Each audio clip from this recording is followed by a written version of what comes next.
Hello students, I am Jitendra Kumar Sharma, your math teacher. Today we will continue with our chapter number 11 of class 4. The chapter name is pattern. Today we will start our last part of the chapter, that is our part number 4, and in this part we will continue with our exercise 11. There we will solve our question number 13 to question number 19. Last class में हमने क्या किया था, 12 तक के question solve कर लिए थे, जहां हमने फिगर्स पे बेस्ड पैटर्न को सॉल्व किया था और जो हमारे नंबर बेस्ड पैटर्न्स हैं उनको भी अच्छे खासे सॉल्व कर लिया था। तो चलिए कंटिन्यू करते हैं हमारी एक्सरसाइज के साथ में, और आज हमारे सामने आया हमारा question number 13। The question is depending on number pattern. अब ये डिक्रीजिंग टाइप है, इंक्रीजिंग टाइप है, वो हमें रिलेशनशिप फाइंड करने के बाद में पता चल जाएगा।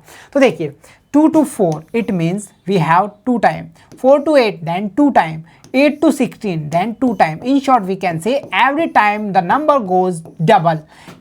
अगर गिवन नंबर है 2 टाइम क्या डबल हो रहा है, सो हमारा पैटर्न फॉलो कर रहा है। 16 to 2 time 32, 32 to 2 time 64, then another will be 128 is our new number. So this was our first series completing by the increasing type pattern following the multiplication of the number. Number का multiplication by the 2 किया है या हम कहें repetitive addition किया है, सो हमें pattern follow हो गया है। चलिए नेक्स्ट की बात करते हैं।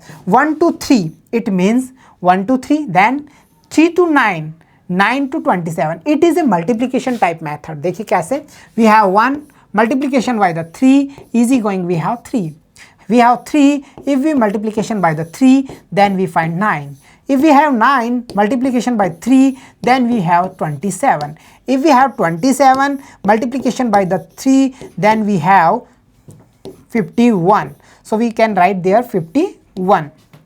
If we have 51 multiplication by 3 then easily we have 153, okay, so 153 is our answer.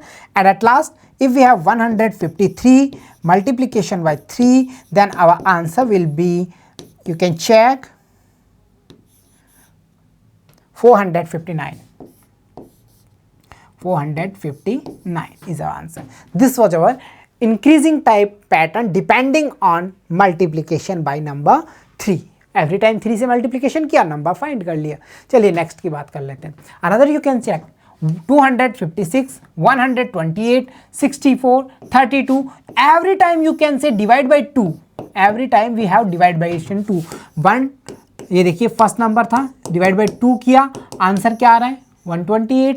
फिर हमारा 128 था, डिवाइड बाई 2 कर रहे हैं हम यहाँ पे सॉल्व, तो हमारा आंसर निकल के आ रहा है 64। 64 को फिर से again we divide by 2, then we find at result 32।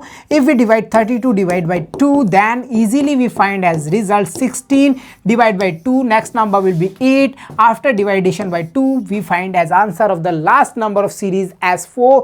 This was our decreasing type pattern depending on divide by 2, it means division. Okay, division based method है। यहाँ पे हमने इजीली देखा डिक्रीज हो रहा है number every time, decreasing type pattern हम इसको कह सकते हैं। Next you can check, we have 100 converted into 10, so losses, okay, 10 time का लॉसेस, 10 टाइम का, okay, then 10 dividing by 1, 10 time again, so 1 का 110 होगा, अगेन होगा 100, then we can convert 1000, then we can convert 10,000. That is our number series. So here you can check the numbers also. यहाँ पे numbers की जो series है वो every time decreasing type जा रही है, dividation by the 3, dividation by the 10 time डिवाइडेशन का ले रहा है यहाँ पे काम, ठीक है। चलिए नेक्स्ट की बात करते हैं। Here is the interesting series. ये एक बहुत ही शानदार है, देखिए कैसे, we have 5, then 55, then 505, then 5555.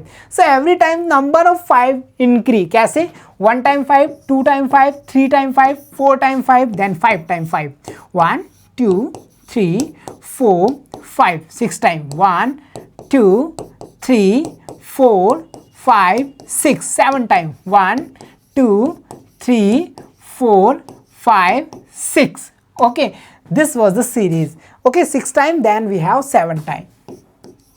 This is our series, final series. चलिए नेक्स्ट की बात कर लेते हैं।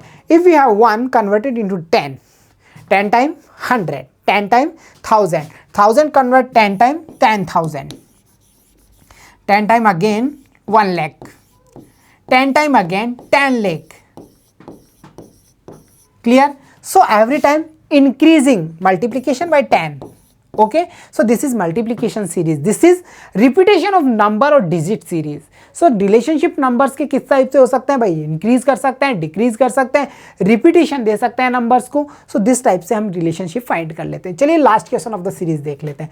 Make patterns with the help of the following shapes. यहाँ पे काफी सारी शेप्स हमें दी गई है, हमें क्या करना है, इनका पैटर्न क्रिएट करना है. सो इजी है. सबसे पहले हमने यहाँ पे ये वाला शेप ले लिया. एज यू विश कैसे भी अरेंज कर सकते हैं. मैं 2 ट्राइंगल शेप लूंगा, फिर मैं ये वाला शेप अगेन ले लूँगा, एट लास्ट फिर से मैं 2 टाइम्स ट्राइंगल शेप ले लूँगा. तो कैसे भी हम पैटर्न्स को अरेंज कर सकते हैं. You should also try this.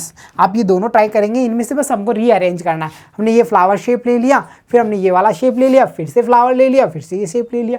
कर सकते हैं हम 4 के 4, 5 के 5 यूनिट्स भी काम में ले सकते हैं. 1 2 3 4 5, फिर 1 2 3 4 5. हमने 2 बॉक्सेस ले लिया, फिर 1 टाइम ये ले लिया, फिर 2 ये ले लिए, फिर 2 बॉक्सेस ले लिए, फिर 1 टाइम ये ले लिया, फिर से 2 ये रिपीटेशन कर दिए. हम अरेंज करेंगे, बट डियर स्टूडेंट वहाँ पे उनमें रिलेशनशिप होना ही चाहिए. अगर रिलेशनशिप नहीं है तो हम क्या कह सकते हैं भाई, वो पैटर्न नहीं है. ठीक है, because our definition of the chapter pattern says if we have a relationship between all figures, datas, numbers, then easily we can call that are in bonding in a pattern. वो किस में in bond है, वो एक pattern में in bond किए हुए हैं. So this was our chapter 11 and I hope आपको पैटर्न को लेकर के सारे कॉन्सेप्ट अच्छे से क्लियर हो गए होंगे. So dear students, keep watching, keep learning. See you soon in next class with a new chapter. तब तक thank you.